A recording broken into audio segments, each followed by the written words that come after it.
Всяка поръчка този месец над 200 PV. Всяка поръчка. До 5 такива поръчки може да си пуснете от акаунта. Получавате подарък Копайба и 120 мл D-Blue. Искам да ви кажа, че подаръците, които може да получите този месец са над 150 евро от doTERRA, което е абсолютно невероятно.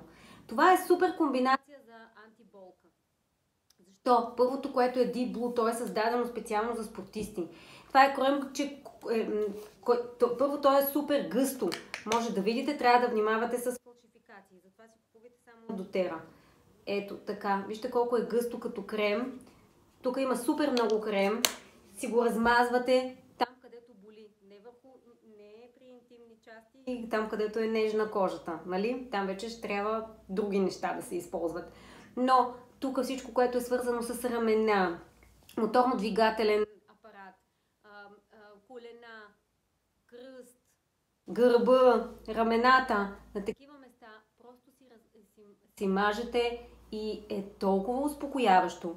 Всякакви отоци, където има, удари, нали, където има, нещо свързано с кръвоизливи и така нататък. D-Blue е невероятен бленд. Има го естествено като бленд, като масло.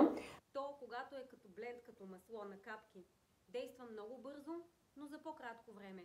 А кремчето действа малко по-бавно за по-дълго време. Затова комбинацията е невероятна. А като го съчетаем с копайбата, копайбата е от семейството на канабиноидите. Тъй наречения медицински канабис в капки. Има в него високо количество бета-кариофилен. Това е точно това химично вещество, което въздейства върху нервната система. Просто не отпуска нервната система. Не се притеснявайте, няма психоактивен ефект. Няма да ви се завърти главата. Копайбата, аз дори като превенция, просто слагам всеки ден по една капка под езика и така.